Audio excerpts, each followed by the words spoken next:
Hello friends, मैं उमा शंकर बैठा पुनः आपके सामने उपस्थित हूँ। आज के जो कवि हैं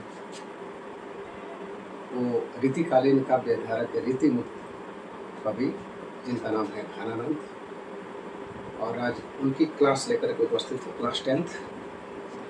और इसमें आप बिहार बोर्ड का जो क्लास है उसमें आप देखेंगे घनानंद की जीवनी। तो आज हम शुरू कर रहे हैं। काफ़ी आफ्टर ए लॉन्ग गैप मैं आपके समक्ष हूँ और मैं चाहता हूँ कि आज जो है आपका घनानंद की जीवनी मैं समाप्त करूँ। तो थोड़ा वक्त का तकाजा है, इस वजह से मैं आपके समक्ष उपस्थित नहीं हो सका था, लेकिन अब मुझे लगता है कि ठीक है, अब शायद क्लास लेनी चाहिए। तो फिर शुरू करते हैं जल्दी से।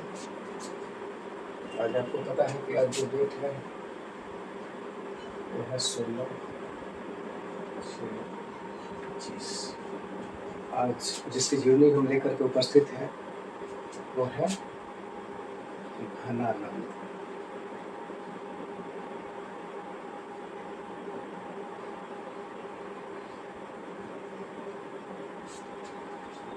घनानंद घनानंद के बारे में बात करें तो जैसा कि आप जानते हैं कि आचार्य रामचंद्र शुक्ल के अनुसार जो है 4 भागों में 4 कालों में बांटा गया है हिंदी साहित्य को। पहला जो है आदिकाल, दूसरा जो होता है भक्ति काल, तीसरा रीतिकाल और उसके बाद आधुनिक काल। इसमें जो बात करेंगे वो रीतिकालीन कवि जो है घनानंद, और रीतिकाल के सबसे सिरमौर कवि, इनको सर्वश्रेष्ठ कवि माना गया है। इन्होंने जो भी लिखा इसमें अलंकारों की जरूरत ही नहीं पड़ी। उनका एक एक शब्द, जैसे अलंकार में होता है शब्दालंकार और अर्थालंकार, उनके शब्द ऐसे थे जो अलंकार ऐसा लगता है उनके पीछे पीछे घूम रहे हैं। तो चलते हैं, सबसे पहले इनकी जीवनी के बारे में बात करें तो जन्म जो होता है वो 1689 ईस्वी में इनका होता है।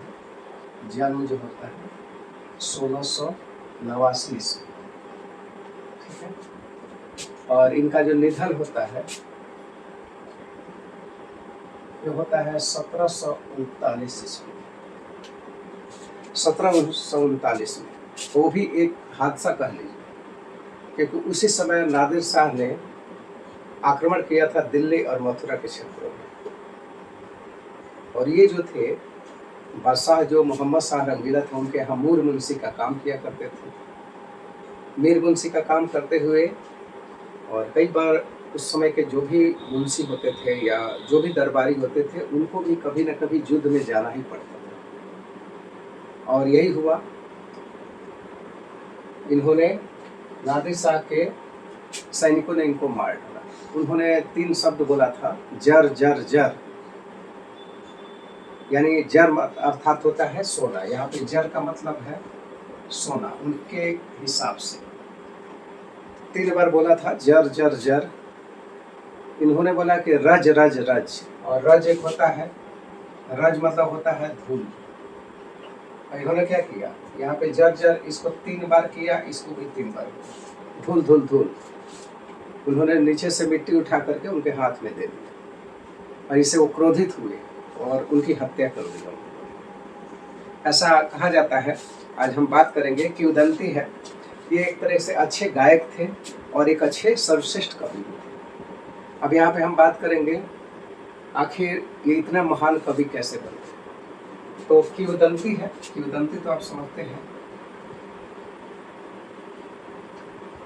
इसमें कहा जाता है कि एक सुजान नामक नर्तकी थी उस दरबार में, मोहम्मद शाह रंगीला के दरबार में सुजान नामक नर्तकी, जो बेहद खूबसूरत थी और गुणवती भी थी।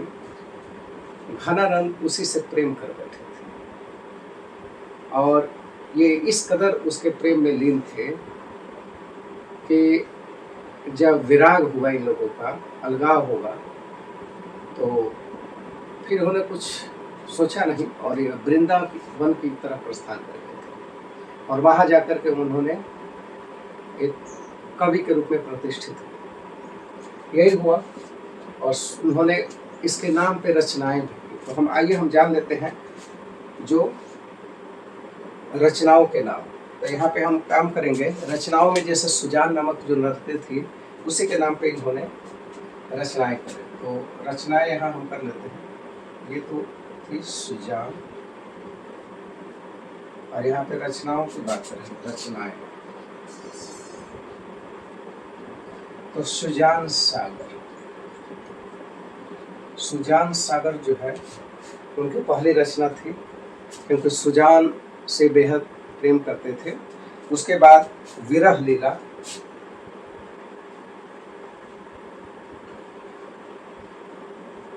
ठीक है, और एक इन्होंने जो लिखा रसकेली बल।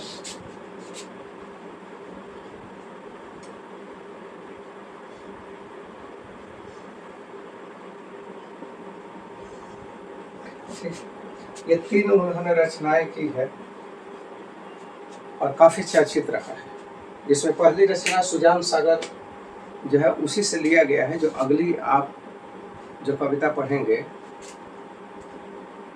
उसमें आपको मैं बताऊंगा कि जो भी दो अंश उठा करके लिए गए हैं ये सुजान सागर से ही है। और इसमें ये दिखाया गया है कि उनका जो प्रेम है वो कितना विशाल है, वो वियोग में किस कदर से लिखते हैं, वो प्रेम जो अपने सुजान से वो जिस तरीके से मोहब्बत कर रहे हैं, और वो अति सुधो भयो प्रेम को मारक को, यहाँ यानी कि यहाँ पे आप देखेंगे कि सुजान को याद कर रहे हैं। उसमें जब हम पढ़ाएंगे तो उसमें बता देंगे कि किस तरह वो बादल से, आकाश से, वर्षा से वो विनती करते हैं, उनके अंदर जो जिस तरह का प्रेम है वो ये माध्यम बने और सुजान तक उनकी बात को पहुंचा दे। एक विरह वेदना ऐसी होती है जो जब किसी भी प्रेमी के अंदर में अगर इस तरह की भावना आ जाए तो सीधे वो ईश्वर को प्राप्त कर लेता है, अमृत को प्राप्त कर लेता है।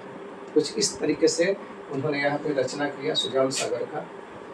दूसरी बात हम करेंगे कि यहाँ पे ये ब्रज भाषा, ऐसे आचार्य रामचंद्र शुक्ल जी ने कहा था कि ब्रज भाषा का इस तरह का प्रेम मार्ग में इस तरह का प्रवीण और धीर पथिक ब्रज भाषा में दूसरा कोई कवि हुआ ही नहीं, ऐसा आचार्य रामचंद्र शुक्ल जी ने कहा। तो आप देखेंगे यहाँ पे रस घनानंद जो है वो किस तरीके से उन्होंने लिखा। और विरह वेदना, यहाँ सुजान सागर की बात करेंगे तो सुजान के चरित्र चित्रण प्लस तथा उनके बारे में जो प्रेम किस तरीके से था उसका इसमें जिक्र किया। विरह लीला की बात किए तो ऐसा कुछ हुआ जिससे कि विरह वेदना इतना उड़ेल दिया इन्होंने कि इससे आप निकल ही नहीं पाएंगे। ऐसा लगता है कि उनकी सारी कहानियाँ, उनकी सब कुछ विरह वेदना, ऐसा लगता है सब कुछ अपना हृदय निकाल करके देती है। रस केली बली, इसमें भी लगभग वैसा ही है, इसलिए इनको प्रेम मार्ग का सबसे सर्वश्रेष्ठ और धीर कवि भी कहा जाता है। अगली बात हम करेंगे, इनका जो है दो चीज़ें इन्होंने लिखा, एक सवैया और एक घनाक्षर। यहाँ हम नोट कर लेते हैं, एक सवैया और दूसरा है घनाक्षर। ये दोनों उन्होंने लिखा है और ये दोनों आपको सवैया वगैरह पढ़ने को हम लोग को मिलेगा, ठीक है। तो घनानंद जो है, ऐसा कहा जाता है कि कहानी तो बहुत सारी है, किंवदंती ही है, लेकिन एक छोटी सी बात यहाँ पे कही गई कि किसी बात पे राज दरबार में वहाँ पे महाराजा सम्राट भी बैठे हुए हैं और वहाँ पे इनको कहा गया, सम्राट के द्वारा कहलवाया गया कि आप यहाँ पे कोई गीत को प्रस्तुत कीजिए। उन्होंने उस समय मना कर दिया था, लेकिन जब वही बात सुजान ने कहा तो इन्होंने अपनी बातें, अपनी गायकी प्रस्तुत की। इससे वहाँ का सम्राट जो है वो नाराज हो जाता है और इनको देश निकाला, राज्य निकाला दे देता है। जब ये जाने लगते हैं तो ऐसा कहा जाता है कि ये सुजान को कहते हैं कि देखो सुजान, तुम्हें मैं किस तरह से चाहता हूँ और मुझे तुमसे प्रेम है, तुम भी मेरे साथ चलो। लेकिन पता ना यहाँ पे सुजान को क्या होता है, उसके भी धर्म संकट है, वो मना कर देती, वो नहीं जाती, जिसकी वजह से इनके अंदर में वैराग्य पैदा हो जाता है, विराग हो जाता है। और इन्होंने सुजान सागर की रचना की। हर समय, हर क्षण जो है उन्होंने सुजान के बारे में सोचा, सुजान के बारे में लिखा। इन्होंने आकाश से, बादलों से, हर जगह से इन्होंने, बारिश से, सबसे इन्होंने मदद मांगी और कहा कि मेरी जो वेदना है, मेरा जो दर्द है, वो आप कृपा करके आप जो है सुजान तक पहुँचाओ कि मैं उसे किस कदर चाहता हूँ। और यही जो है उनकी लेखनी का माध्यम भी बना। और घनानंद इसलिए देखा जाते हैं प्रेम के पीर के कवि कहे जाते हैं। प्रेम के पीर के कवि देखेंगे आप, इनको कहा जाता है प्रेम की पीर के कवि। ठीक है। घनानंद जो है अपने आप में एक ऐसा नाम है जो बाद में एक सैनिक भी हुए। और अक्सर ऐसा देखा है, चंद्रबदाई के समय भी आप देखेंगे, आप उदाहरण ले सकते हैं कि यहाँ पे जब पृथ्वीराज चौहान जो होते हैं, उनके दरबारी कवि जो होते हैं चंद्रबदाई, और जब वो जाते हैं तो वहाँ भी युद्ध में उनको साथ में चंद्रबदाई को जाना पड़ता है। यहाँ भी जब किसी से युद्ध लगता है तो चाहे सैनिक हो, कलर हो, कुछ भी हो, तो सबको युद्ध क्षेत्र में जाना ही पड़ता है। सबसे पहला देश होता है। और यहाँ भी उन्होंने अपने धर्म का पालन किया और अपने सैनिकों के साथ ही युद्ध पे जाते हैं, वहाँ पे मारे जाते हैं। और यही तो आज के लिए बस इतना ही। और अगली कड़ी में मैं देखता हूँ कि किस तरीके से हम इनकी कविता जो है उसकी बात करेंगे और बेहद रोचक होगा कविता। आप समझेंगे कि एक प्रेम का पीर, यहाँ जो आप देख रहे हैं प्रेम की पीर के कवि, ये कविता में आपको देखने को मिलेगा। और आप इसको अगली कड़ी में आप सुनेंगे, पढ़िएगा और देखिएगा कि किस तरीके से उन्होंने अपने दर्द को, अपनी वेदना को, विरह गाथा किस तरीके से कविता के माध्यम से उन्होंने इसमें रखा है। और वो कहना चाहते हैं कि सुजान मैं तुमसे कितना प्रेम करता हूँ। ये सब कविता के अगली कड़ी में आप देखेंगे। और आपको ये पता ही होगा कि घनानंद जो है ये क्लास 10 की है। घनानंद बाकी अदर स्टेट में आप देखेंगे तो किसी और नाम से भी जाने, अलग अलग क्लासेस में है, NCERT में भी है, लेकिन बिहार में जो दिया है बिहार बोर्ड में, वो आपको SCERT के द्वारा दिया गया है। तो फिर आज के लिए इतना ही। शुक्रिया, थैंक यू।